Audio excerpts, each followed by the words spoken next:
31। तो अभी हमने आत्मा का ज्ञान, यहाँ तक हमने आत्मा का ज्ञान देखा था। भगवान बता रहे हैं कि आत्मा क्या है और आत्मा को समझा कैसे जाता है। अर्थात यदि कोई आत्मा को समझना चाहता है तो पहले शरीर से अपने आप को अलग करना होगा। जैसे बीमारी होती है ना, जब जैसे किसी को अगर सर्दी की बीमारी है तो ठंड से हटाना पड़ेगा।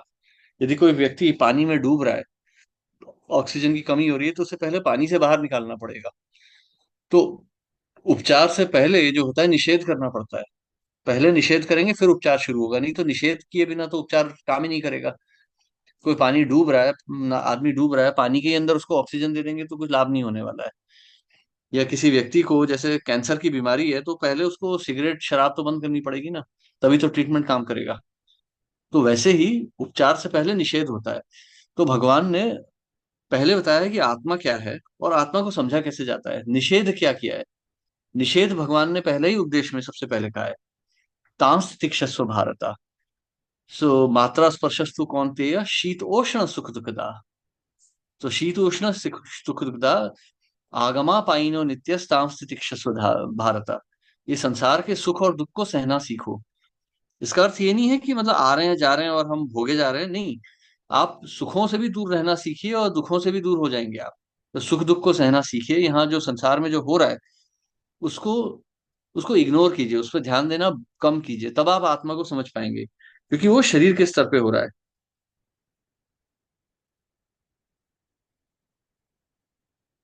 हम्म।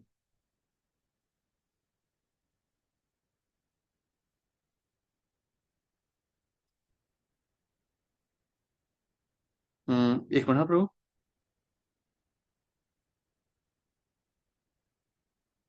हम्म। तो शरीर की, देखिए, सुख दुख मन में होते हैं। शीतोष्ण, गर्मी, सर्दी और गर्मी शरीर को लगती हैं। कहने का अर्थ है शरीर और मन से जो संबंधित गतिविधियां हो रही हैं इस संसार में, उसको सहना सीखिए, तब आप आत्मा को समझेंगे। तो तब आप मतलब शांत मन होंगे। वहीं पर भगवान आगे भी कहते हैं ना, यम ही न व्यवच्छन्ते ते पुरुषम पुरुषर्षभ, सम दुखम सुखम, सम दुख सुखम धीरम सो अमृतत्वाय कल्पते। जो इस प्रकार से सुख दुख में धीर रह सकता है, वो इस संसार से मुक्त भी हो सकता है। अब जैसे मान लीजिए सड़क में झगड़ा हो रहा है, आप जा रहे हैं कहीं पे और सड़क में कोई लोग लड़ रहे हैं आपस में, आप घुस गए उनके बीच में, उनका सुलह कराने लगे, वो आपको ही पिटाई लगा देंगे। कुछ नहीं होगा तो कम से कम खींचातानी तो हो ही जाएगी। ये संसार ऐसे ही चल रहा है, यहाँ पर भी खींचातानी चल रही है। यदि हम इसमें हाथ डालते हैं तो हम भी इसमें फंस जाते हैं, इस खींचातानी में। तो ये संसार की खींचातानी से बचने का एक ही उपाय है कि उसमें हाथ न डालें। हम जाते हैं ना सड़क में, कोई लड़ रहा है आपस में, तो हम कहेंगे भाई उधर ध्यान मत दो, चलो उधर से, यहाँ से चलो, निकलो यहाँ से, नहीं तो हम भी फंसेंगे बेकार में। तो वैसे ही संसार है ये पूरा संसार ऐसे ही चल रहा है। तो भगवान अर्जुन से पहले ही कह रहे हैं कि सम दुख सुखम धीरम सो अमृतत्वाय कल्पते।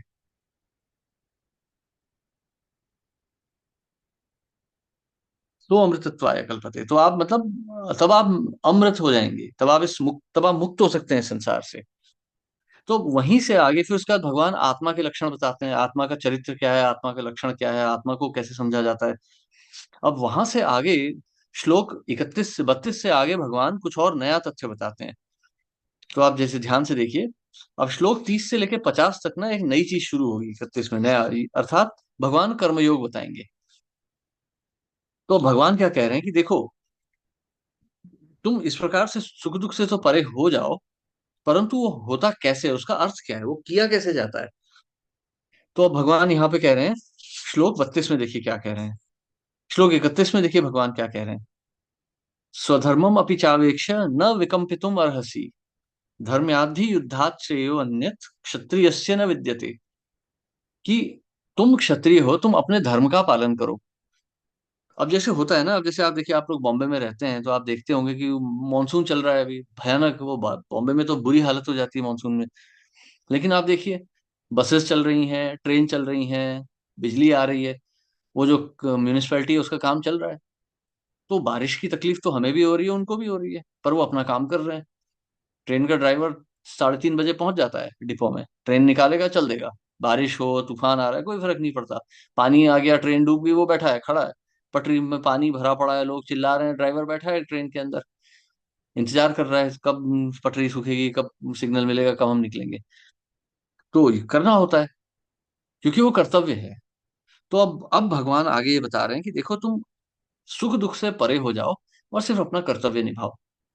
वो करना है, क्योंकि खाने पीने के लिए तो हाथ पैर भी चलाने ही पड़ते हैं ना। अब चाहे कोई औरत कितनी बीमार हो, भूख लगी तो रोटी तो बनानी पड़ेगी। तो वैसे ही है।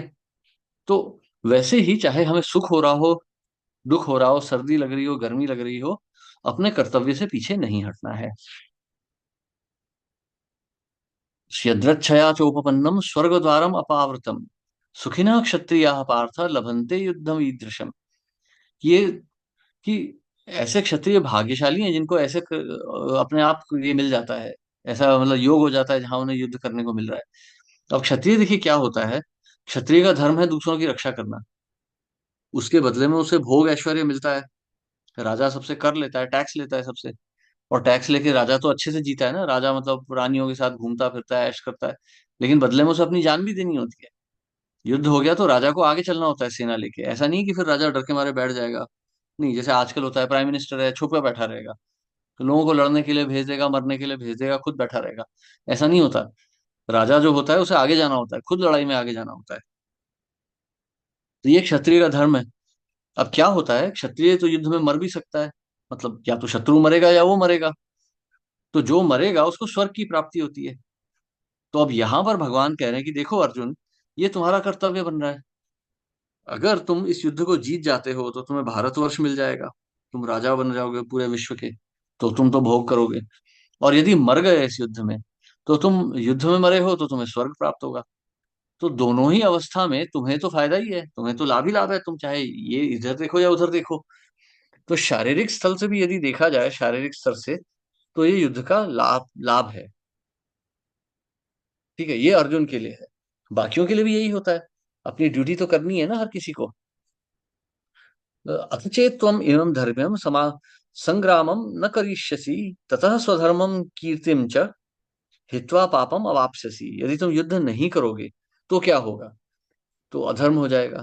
क्योंकि अधर्मी है सामने तो खड़े हैं ना, वो दुशासन दुर्योधन तो अधर्मी लोग हैं।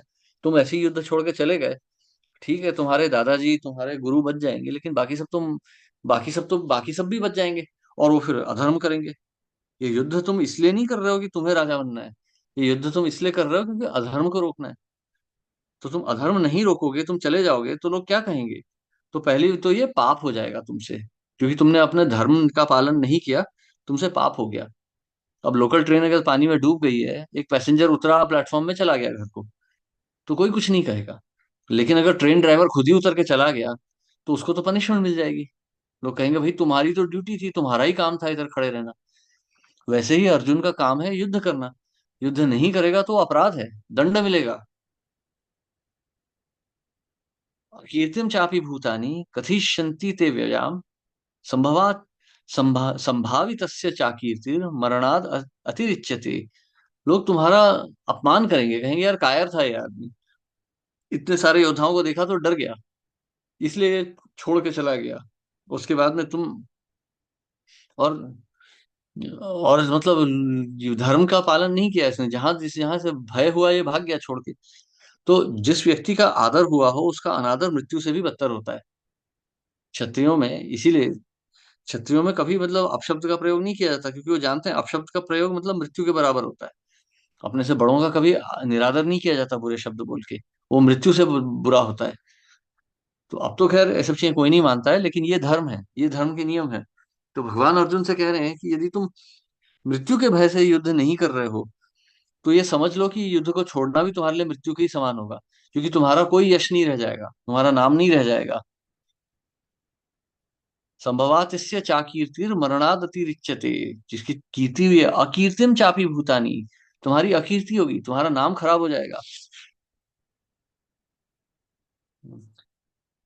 भयाद रणाद उपरतम मत्स्यन्ते त्वाम महारथा येषाम चतम बाहु मतो भूत्वा यास्यसि लाघवम। कि जो बड़े बड़े यहाँ सेनानी खड़े हैं वो तुमको कायर समझेंगे और कहेंगे कि तुम डर के ही भाग गए। कोई ये नहीं देखने वाला है कि तुमने धर्म की संज्ञा दी थी, कोई ये नहीं देखेगा कि तुम धर्म की रक्षा करना चाहते थे। लोग कहेंगे तुम कायर थे, बस तुम इतने से सिपाहियों को देख के डर गए। अवाच्य वादांश्च बहून वदिष्यन्ति तवाहिता निंदन्तस्तव सामर्थ्यम ततो दुःखतरम नु किम। तुम्हें इससे ज्यादा और क्या कष्ट होगा? वो तुम्हें तुम्हारे गालियां देंगे, तुम्हारा मजाक उड़ाएंगे। इससे ज्यादा तुम्हें क्या कष्ट होगा? तुम्हारी अकीर्ति होगी, सारे जन्म के लिए तुम बर्बाद हो जाओगे। कोई तुम्हारा नाम नहीं लेगा फिर आगे चल के। हतो वा प्राप्स्यसि स्वर्गम जीत्वा वा भोक्ष्यसे महीम तस्माद उत्तिष्ठ कौन्तेय युद्धाय कृत निश्चय। कि मरोगे तो स्वर्ग प्राप्त करोगे, जीतोगे तो संसार प्राप्त करोगे, इसलिए उठो और लड़ो। हम्म। केवल युद्ध के लिए लड़ो, युद्ध करने के लिए लड़ो। सुख दुख का मत सोचो, हार जीत की मत सोचो, ये हानि लाभ की मत सोचो। और ऐसा करने से तुम्हें कभी पाप नहीं लगेगा। तो इस संदर्भ में प्रभुपाद एक बात कहते हैं, देवर्षि भूताप्त नृणाम पितृणाम न किंकरो नायम रणीच राजन सर्वात्मना यह शरणम शरण्यम गतो मुकुंदम परिहृत्य कर्तम। भागवतम में ये श्लोक आता है कि जो व्यक्ति भगवान की शरण लेता है, भगवान के आदेश पर चलता है, वो कोई प्रकार का ऋणी नहीं होता। देवर्षि भूताप्त नृणाम पितृणाम, कि वो जो है वो चाहे देवी देवता हो, पुरुष हो स्त्री हो, पितृ हो, वो किसी का ऋणी नहीं रह जाता। जो भी भगवान की वाणी का पालन करेगा, भगवान के आदेशों का पालन करेगा, वो व्यक्ति नित्य सिद्ध होता है। उस व्यक्ति को कोई ऋण नहीं रह जाता है। परंतु यहाँ पर एक चीज ये भी समझनी चाहिए कि ये युद्ध भगवान की इच्छा है, पहली बात। और यह धर्म है, और भगवान नहीं चाहते कि कोई अपने धर्म से हटे। जैसे इसी संदर्भ में एक बात उठती है कि एक बार जब प्रभुपाद जब वृंदावन में थे 1974-75 में, तो बहुत से व्यक्तियों ने विवाह कर लिया, बच्चे पैदा किए, मतलब गृहस्थ बन गए। उसके बाद में बहुत कठिन लगने लगा। बच्चों का पालन पोषण कोई सरल बात थोड़ी ना है। तो वो छोड़ के भाग जाते थे, पत्नी को ही बच्चों को, पत्नी बच्चों को छोड़ के भाग जाते थे। क्या माताएं बच्चों को छोड़ के भाग जाती थी किसी और के साथ। तो प्रभुपाद ने यही बात कही थी कि देखो, धर्म का पूरा पालन करो। धर्म से तभी हटा जाता है जब भगवान का आदेश हो, सीधा आदेश। यदि नहीं है तो आपको अपने धर्म का पालन करना ही होता है। अगर ऐसा नहीं करेंगे तो पाप लगता है। तो धर्म का पालन करना अति आवश्यक होता है। धर्म से कोई नहीं भाग सकता है। जितना हम शुद्ध हैं उतना ही हम भगवान की शरण ले सकते हैं। यदि हमारी इच्छा है घर बार की, घर गृहस्थी की, घूमने फिरने की, रिश्तेदारों से मिलने की, तो हमारा धर्म बन जाता है। फिर हमारा कर्तव्य खड़ा हो जाता है उनके पालन पोषण करना। यदि जैसे होता है, हम देखते हैं अक्सर कि गृहस्थ लोग बोलते हैं, नहीं प्रभु जी मैं तो भगवान का भक्त हूँ, मुझे कुछ करने की जरूरत नहीं। नहीं, ये गलत बात है। ये उनके लिए लागू होता है जो सन्यासी हैं। जिसने सन्यास ले लिया है फिर वो संसार भोग भी नहीं रहा है। आप जितना श्रेणी तक संसार को भोग रहे हैं, उतना आपका कर्तव्य बनता है। तो कर्तव्य का पालन किए बिना संसार को भोगना पाप होता है। यदि आप परिवार को भोग रहे हैं तो परिवार का पालन पोषण कीजिए। जिस दिन आपने भोगना बंद कर दिया, उस दिन आप संन्यास लेके जा सकते हैं।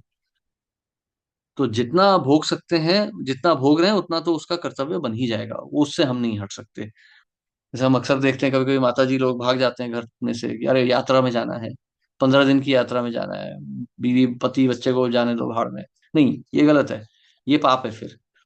क्योंकि फिर या तो फिर वो यात्रा ऐसी होगी, फिर आप लौटे ही नहीं, आप फिर सन्यासी नहीं बन के बैठ जाए वृंदावन में। लेकिन फिर वापस भी आना है, घर बार भी करना है, वहां जाके वृंदावन में साड़ियां भी खरीदनी है, मेकअप का सामान खरीदना है, तो फिर ये पाप हो जाता है। अपने कर्तव्य को नहीं त्याग सकते हम। हाँ, यदि बच्चे पति कहेंगे नहीं हमें नहीं करना, आप चले जाओ, कोई बात नहीं है, अनुमति दे दें तो जा सकते हैं। लेकिन लड़ झगड़ के गई माता तो फिर वो पाप हो जाता है, फिर वो कर्तव्य से हटना हो जाता है। तो ये धर्म के ना सूक्ष्मता है, दीज आर सटैलिटीज ऑफ रिलीजन। इनको फॉलो नहीं करेंगे तो भक्ति नहीं मिलती हमें। हम्म। अब यहाँ पर भगवान ये वाला जो खंड है इसको समाप्त करते हैं। एषा ते विहिता सांख्य बुद्धिर योगे तो इमाम शृणु बुद्धिया युक्तो यया पार्थ कर्म बंधन प्रहास्यसी। अब भगवान कह रहे हैं कि देखो, यहां तक जो अब तुम्हें बताया था, ये अब ये शारीरिक धर्म था, सांख्य था ये। अर्थात कि क्या करना चाहिए क्या नहीं करना चाहिए। अब इसके आगे जो बता रहे हैं, अब इसके आगे जो होगा 40वें श्लोक से जो होगा, योग शुरू होगा, कर्म योग। अब तक था ये सांख्य था कि संसार क्या है, संसार से बाहर कैसे आया जाता है। इसके आगे भगवान से संबंध कैसे जोड़ा जाएगा, वो श्लोक 41 से शुरू होगा। इसको कर्मयोग कहलाया जाएगा। हरे कृष्णा। तो ऐसा करते हैं, ये वाला खंड हम कल से कल कर लेंगे, क्योंकि आज अभी थोड़ा समय समाप्त हो गया है, बहुत थकान लग रही है भाई। मैं थोड़ा सा आज सवेरे सेवा थी मेरी। वो कल से ये कर्मयोग है, इसको जरा ध्यान से हम शुरू करना चाहता हूँ मैं। तो इसको हम कल से शुरू करेंगे, ठीक है? किसी का कोई प्रश्न या टिप्पणी है अभी तक के लिए? हरे कृष्ण प्रभु जी, दंडवत प्रणाम। दत्त प्रणाम। बोलिए। प्रभु जी, जैसे आपने अभी बताया कि धर्म का पालन करना चाहिए, जो मतलब कर्तव्य है हमारा। तो जैसे हम्म, महात्मा बुद्ध थे या श्री चैतन्य महाप्रभु थे, इन्होंने अपनी शादी की प्रभु जी, फिर हम्म, ये अपने सोते हुए बच्चों को छोड़ के चले गए थे महात्मा बुद्ध। तो प्रभु जी, हाँ। थोड़ा सा मुझे बताएंगे कि वो भी उनका धर्म था ना, जैसे पत्नी और बच्चे का पालन करना, उन्होंने हाँ, सन्यास के लिए चले। हाँ। उसके बाद वो बड़े धर्म के लिए चले गए। अब एक सिपाही होता है, अब हम्म। सिपाही जब लड़ाई में जाता है तो वो मर जाता है, मरेगा, हम्म। ठीक है। लेकिन वो उसका बड़ा कर्तव्य है।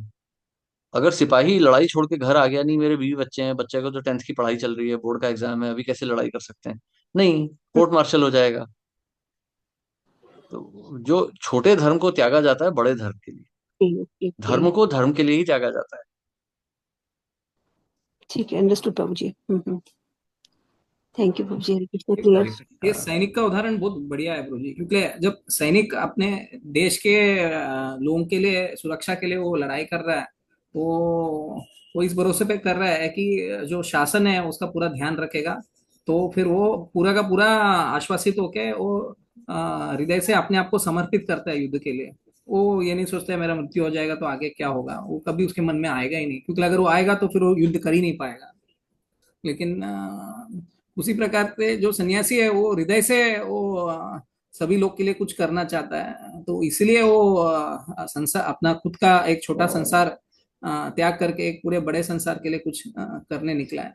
एक्चुअली वो तो केवल भगवान के लिए कुछ करने के लिए निकल जाता है, पूर्ण भगवान के लिए करने के लिए निकलता है, और भगवान के निर्देश अनुसार वो सभी के लिए भी कुछ करता है। तो लेकिन ये बहुत मुश्किल होता है लोगों को समझना कि ये एक्चुअली करुणा से कर रहे हैं। कोई व्यक्ति जो अपना खुद का परिवार त्याग करके एक बड़े संसार के लिए कुछ करने जा रहा है, तो एक्चुअली वो अ, उसका करुणा जो है वो केवल अपने परिवार के लिए सीमित नहीं है, सभी के लिए है। तो और वो भगवान का आदेश के अनुसार कर रहा है, तो ये समझना थोड़ा लोगों को मुश्किल होता है। हरे कृष्ण प्रभु जी। हम्म। हाँ, बोलिए। प्रभु जी, आपने जो अभी बताया कि घर वालों को संभाल के सब करना चाहिए, घर में घर मिस करते हुए घर का जो है वो पालन सब करना चाहिए।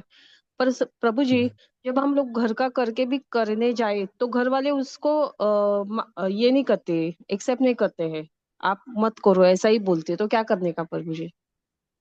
मतलब मैं समझा नहीं। मतलब अभी आप फिर से बोले ना मतलब। कि घर संभाल के सब करना चाहिए, घर का करते हुए भी संसार का हम लोग को करना चाहिए, लेडीज लोग को ज्यादा करके। हम्म। बच्चे है, हस्बैंड है, या सास ससुर वगैरह सब हो। पर प्रभु जी, हम लोग हम्म। ये कर्तव्य करके भी हम लोग हमारे लिए टाइम निकालते हैं, फिर भी घर वाले नहीं बोलते, परमिशन नहीं देते करने के लिए, तो क्या करने का प्रभु जी? हमारे मन का कब करें हम लोग? नहीं कर सकते फिर। अब देखिए, अब स्त्री का देखिए, पुरुष और स्त्री के ना धर्म अलग अलग होते हैं, ये चीज का ध्यान रखिएगा। पुरुष का धर्म है संन्यास लेना, स्त्री का धर्म है घर का पालन पोषण। ये दोनों के धर्म निश्चित है, मतलब शास्त्रों में निर्धारित है ये। तो देखिए, अब परिवार को तो भोग ही नहीं ना हम, ठीक है, परिवार अनुमति नहीं दे रहा है, लेकिन हमने परिवार का संग तो पकड़ ही रखा है। हमें परिवार के साथ आनंद आ रहा है। एक आध बार कभी झगड़ा होता होगा, लेकिन बाकी समय तो हम प्रेम से ही रह रहे हैं साथ में।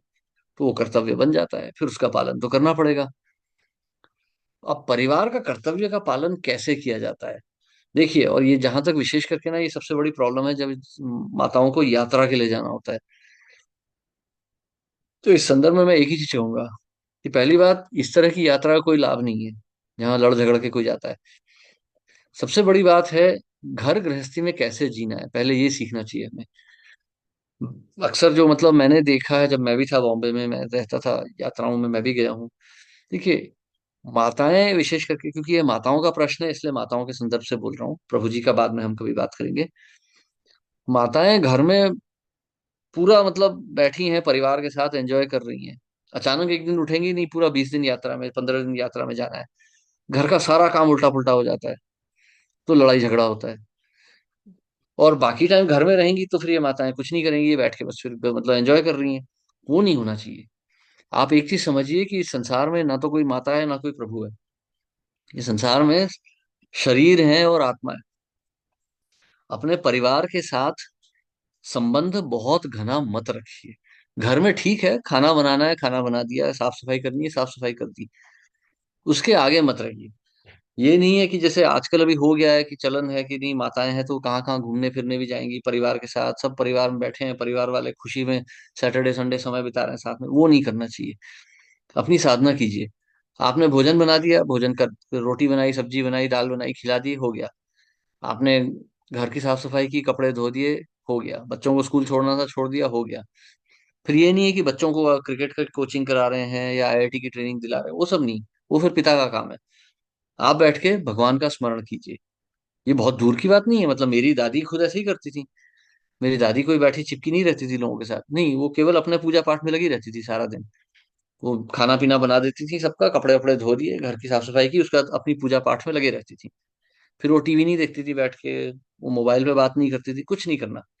बाकी के समय पूजा पाठ, तो ये करना चाहिए। फिर यात्रा जाने की जरूरत नहीं है। 15 दिन यात्रा में जाके क्या करेंगे? घर में बैठ के भक्ति कीजिए पहले। जब आपकी भक्ति अच्छी होने लगेगी ना घर में, तो फिर ये यात्रा जाने की इच्छा अपने आप खत्म हो जाएगी। और उसके बाद परिवार वाले जाने भी देंगे शांति से। लेकिन अभी क्या है ना, अभी हम घर में बहुत भोग कर रहे हैं, उसे अचानक तोड़ के भागते हैं, फिर वापस आ जाते हैं, तो लोगों को ये ठीक नहीं जमता है। लोग हमारे आचरण को देखते हैं, हमारी बातों को नहीं सुनते। ये चीज याद रखिएगा। तो ये कठिन है, पर ये संसार ही कठिन है, संसार में कुछ सरल नहीं है। ठीक है। प्रभु जी, पर फिर भी हम लोग आप जो बोले वो सही है। ये सब हम लोग करते हैं, करके भी वो लोग परमिशन नहीं देते हैं। जो कर्तव्य है ना, आप बोलते हैं खाना बनाना है, खाना बनाओ, कपड़े धोना, साफ हम्म। सफाई, वो सब करके भी परमिशन नहीं देते उनको, वो एक्सेप्ट ही नहीं करते वो चीज। तो फिर रहने दीजिए, फिर यात्रा रहने दीजिए, क्योंकि प्रभुपाद का यही मत था कि घर में शांति रहनी चाहिए फिर। क्योंकि ऐसी अवस्था में हम कुछ नहीं कर सकते, क्योंकि फिर झगड़ा बढ़ेगा। फिर यात्रा भी शांत मन से नहीं होने वाली। यात्रा से लौट के आएंगे तो और झगड़ा होगा। वो झगड़ा ही बढ़ता रहेगा, तो ऐसी अवस्था में जब क्या कर पाएंगे? मन को भगवान में लगाना है। नहीं तो अगर हम वृंदावन में भी जाके सोच रहे हैं कि घर वाले क्या कर रहे हैं, तो फिर वो यात्रा का कोई लाभ नहीं रह जाता ना। घर से लड़के जा रहे हैं तो मन में डर भी बना हुआ है कि अब क्या होगा वापस लौटेंगे तो फिर कहाँ यात्रा होने वाली है वो। तो जी, यात्रा तो तो एक पहलू है, लेकिन कई बार एकदम अपना जो भक्ति के जो मेन अंग है, जैसे हम चैंटिंग कर रहे हैं, रीडिंग कर रहे हैं, तो उसके लिए भी घर परिवार वालों का अ, जो है रोक, क्यों कर रहे हैं, ऐसा क्यों है, इतने समय उसमें क्यों बिता रहे हैं, ये सब में रोक टोक आता ही है। ये तो आपने भी और मैंने भी अनुभव किया है। शुरुआत में हमें थोड़ा वो सॉफ्टली डेलीगेट करना है, कभी कभी उसके ऊपर भी विवाद होता है, लेकिन बाद में ये समझा कि हमें अपना जो सही कार्य है, हम समझ गए कि ये एक्चुअली उत्तम कार्य है, ये करना है, तो हमें वो करते रहना ही पड़ता है थोड़ा थोड़ा करके, बट विदाउट आर्ग्यूमेंटिंग और कॉन्फ्लिक्टिंग सिचुएशन अवॉइड करते हुए करना पड़ता है। शुरुआत में कॉन्फ्लिक्ट आता है, लेकिन बाद में हम उसको अवॉइड करके अपना भक्ति करते हैं। हाँ, लेकिन यात्रा एक अलग पहलू ही है, जहाँ पे आपको पूरा एब्सेंस दिखत आपका एब्सेंस दिखता है, तो आपका, तो वो उस टाइम पे तो बहुत डिफिकल्ट होता है, अनलेस वो लोग खुद आप परमिशन देंगे तो। लेकिन बाकी पहलुओं के लिए भी जो ऑब्जेक्शन आता है, तो उसके लिए आप क्या बोलेंगे? तो तीन मेन चीजें हैं, जैसे चैंटिंग है, चैंटिंग क्यों कर रहे हो, उनका ऑब्जेक्शन रहता है, बताने के बाद भी वो नहीं हम्म, समझेंगे। फिर उसके बाद रीडिंग है, रीडिंग में भी आप समय दे रहे हो, उसके लिए भी ऑब्जेक्शन आता है। उसके बाद आप भोग हम्म, लगाओगे भगवान, उसके लिए भी ऑब्जेक्शन आता है। मतलब आप भक्ति का कोई भी कार्य करेंगे, अगर परिवार उस तरीके का नहीं है, मतलब उतना धार्मिक नहीं है, उनको भगवान की भक्ति का दृष्टिकोण नहीं है, तो ऑब्जेक्शन आता ही है। स्त्री हो या पुरुष, हम्म, या लड़का हो या वृद्ध, हम्म, सभी को आता है। ये तो मैंने जनरल देखा है, ऐसा नहीं कि कोई एक पर्टिकुलर मेंबर को ही आता है, सभी को आता है। हाँ देखिए, ये तो आएगा ही आएगा। संसार मतलब हमें संसार से तो लड़ना ही पड़ेगा थोड़ा सा। तो थोड़ा करके कीजिए। देखिए, विशेष करके ना ये प्रश्न माताओं के लिए है, इसलिए माताओं के ही संदर्भ में मैं उत्तर दूंगा इस विषय में, कि माताओं के लिए तो गृहस्थी ही फिर बड़ी हो जाती है, क्योंकि प्रधान तो फिर गृहस्थी है। क्योंकि कैसा है ना, देखिए, एक स्त्री अपने पति पर निर्भर होती है। अब ऐसा तो नहीं है, मतलब ऐसा तो नहीं कि कोई स्त्री अकेले रह ले, तो फिर वो कर्तव्य का पालन तो करना ही पड़ेगा। ये थोड़ी सी कठिनाइयां हैं संसार की प्रभु। इसका ये तो मतलब मैं प्रभुपाद की कोट कर रहा हूँ, मैं अपने मन की नहीं बोल रहा हूँ यहाँ पे, कि हमें इतना तो ध्यान फिर देना ही पड़ेगा, कि फिर माता को तो प्रभु जी जो कह रहे हैं फिर उतना तो करना ही पड़ेगा, उसके बीच में जो समय मिले फिर जब कर सकें तो करें। हाँ, तो मुझे भी कोई ऐसा प्रश्न पूछा जाता है कि घर पे बहुत ज्यादा अपोजिशन आ रहा है, तो मैं उनको ये बोलता हूँ कि इधर आपको एकदम जैसे प्रभुपाद ने गीता में भी उपदेश दिया है कि आपको बहुत समझदारी से चीजें करना है। जो चीजें का उनको आपत्ति है लेकिन आपको पता है ये सही है अपने लिए, अपने भक्ति के लिए, अपने आध्यात्मिक जीवन के लिए वो सही है, तो उनके सामने मत करो, ताकि वो उनको वो ट्रिगर ना करे, उनको उत्साहित ना करे अगेंस्ट बोलने के लिए। तो उनके सामने आप उनके जैसे रहिए, जो भी है मतलब एक ड्यूटी की तरह कीजिए। लेकिन जैसे आपने आज के सेशन में ये भी बोला कि हम जितना ये भौतिक जगत से हम भोग करना चाहेंगे उतना आपका फिर कर्तव्य भी बढ़ता जाएगा। तो अगर आप ये आपका परिवार परिवार के सदस्य के साथ भगवान कृष्ण से भी ज्यादा प्रेम करते हैं तो फिर आपका कर्तव्य भी बढ़ेगा। तो ये बहुत ट्रिकी सिचुएशन है। तो हाँ, तो संसार कठिन है प्रभु। इसीलिए हाँ हमें ना गुरु चाहिए, जो गुरु जो हमें डायरेक्शन दे सकें, क्या करना है बताएं। हाँ, वो गुरु केवल दीक्षा के लिए नहीं रहना चाहिए, गुरु को गुरु ऐसा रहना चाहिए जो समय समय पे हमें गाइड करे। लेकिन आजकल वो मुश्किल देखिए, है। दीक्षा हमारा के लिए हम लोग संप्रदाय ले लेते शिक्षा हैं लेकिन, प्रधान है। हाँ, दीक्षा के लिए ले लेते हैं लेकिन हम गाइडेंस के लिए हमारे पास नहीं है कोई। ना गाइडेंस होनी चाहिए, नहीं तो दीक्षा क्या अर्थ है ना, फिर तो मतलब ही नहीं रहा। यूनिवर्सिटी में एडमिशन लिया और जाके पढ़ाई नहीं की तो क्या फायदा हुआ। मतलब मैं यूनिवर्सिटी गया, मैंने आईआईटी में एडमिशन लिया, लेकिन कभी पढ़ाई नहीं यहाँ जाके, तो क्या मतलब हुआ उसका। गुरु से दीक्षा ले ली पर शिक्षा तो कुछ मिली नहीं, तो क्या फायदा हुआ उस वैसी दीक्षा का। वो तो नाम की दीक्षा हो गई फिर। तो ये थोड़ा ना सावधानी से हमें समझना चाहिए भक्ति कैसे होती है, नहीं तो हम भटकते रह जाएंगे। सिंपल सोल्यूशन यही है कि जो चीज उनको सही नहीं लगता है, हालांकि वो हमें पता है कि वो आध्यात्मिक है, जैसे चैंटिंग हो गया, रीडिंग हो गया, भगवान को भोग लगाना हो गया, ये सारे चीज अगर उनको आपत्ति है तो हम उनके सामने ना करें और संभाल के युक्ति लगा के हुए हमें अपना ये करना है। एट द सेम टाइम उनका जो भी मिनिमम रिक्वायरमेंट्स है हम लोग को घर का सदस्य का, पति का, बच्चे का, उनके माता पिता का, वो सब पूरा भी करना है। और हर एक पे हमें आक्रोश नहीं लाना है कि वो सब पे रोक लगा रहे करके, क्योंकि उन्होंने उन्होंने अभी तक ये एहसास नहीं आया है उनको कि ये सब चीजें जो है एक मनुष्य योनि में ये बहुत जरूरी है। एक मनुष्य जीवन जो है बहुत इंपॉर्टेंट है, और ये जीवन हमें इसलिए मिला है कि ताकि हम भगवान के प्रति हमारा समर्पण बढ़ाए। ये अभी उनको ज्ञात नहीं हुआ है। तो ये समझते हुए हमें सिचुएशन को अच्छे से बैलेंस करना है। और एक पत्नी या स्त्री जो है इसको अच्छे से जब बैलेंस करेगी तो उसी वही तब टेस्ट पार कर पाएगी। नहीं तो सब लड़ाई झगड़ा करके भी वो बहुत बड़ा इनिशिएशन पा लिया, ये सब आ गया, ब्राह्मण दीक्षा भी पा लिया, भक्ति शास्त्री भी हो गया, उससे कोई लाभ नहीं होने वाला, क्योंकि वो भी असंतुष्ट रहेगी और परिवार भी असंतुष्ट रहेगा। तो ये बैलेंस करना बहुत जरूरी है।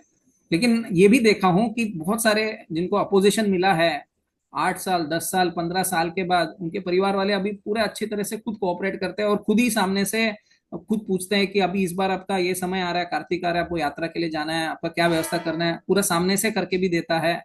और उनको भोग लगाने में भी कभी आपत्ति नहीं देता है। तो ऐसे परिवर्तन भी मैंने देखा है कुछ माताओं के परिवार में ओवर द कोर्स, लेकिन समय लगता है, ऐसा नहीं कि इमीडिएट हो जाता है। मतलब आपकी जो सिंसियरिटी का जो है वो जैसे उत्साह निश्चय धैर्य बोलते हैं ना, तो आपकी सिंसियरिटी का पूरा परीक्षा होता है भगवान के मार्ग में। कब तक आपको संयम रखना है, धैर्य रखना है। और हुआ है, बहुत सारा ट्रांसफॉर्मेशन हुआ है। और हस्बैंड लोग और बच्चे लोग कोऑपरेट कर रहे हैं बहुत सारे माताओं को। और वो माताएं बोलते हैं अभी अभी काफी दिक्कत है, लेकिन दिक्कत तो रहेगी क्योंकि जब तक वो खुद भक्त नहीं बनेंगे तब तक कहीं ना कहीं दिक्कत तो रहेगा, उतना फ्रीडम नहीं मिलेगा। लेकिन ये जीवन में फिर हमारा वही है, वो जो संघर्ष मिल रहा है, वो संघर्ष में भी हम भक्ति कर रहे हैं, वही हमारा टेस्ट है। बस ये है कि किसी को ज्यादा तकलीफ ना देते हुए उनको हमें करना है। वो देखिए, सेवा राइट। करनी है, हाँ। भगवान की सेवा करनी है। ये नहीं है कि धाम में ही जाएंगे तो भगवान की सेवा होती है, भगवान की सेवा कहीं भी हो सकती है। भगवान मतलब भक्ति का प्रचार कीजिए। अब जो अमेरिका में थे, कनाडा में थे, वो कहाँ वृंदावन मायापुर आ सकते थे? वो रहते थे वहीं पे, सेवा की उन्होंने। जयानंद प्रभु तो वृंदावन वगैरह कभी आते भी नहीं थे, और प्रभुपाद ने उन्हें शुद्ध भक्त कहा है। तो हम कर सकते हैं, भक्ति कहीं भी हो सकती है, हमें अपनी चेतना बदलनी है। क्योंकि वैसे भी वृंदावन वगैरह जाके अगर चेतना नहीं बदल रही है तो वहां जाने का भी कोई लाभ नहीं है। और चेतना यदि बदल सकती है तो यहीं भी बदली जा सकती है। तो हमें अपनी चेतना बदलनी है, अपने आप को शुद्ध करना है, बस वो ध्यान रखिएगा। Thank you Prabhu ji. Hare Krishna. Thank you. Hare Krishna. Shrila Prabhupada की जय।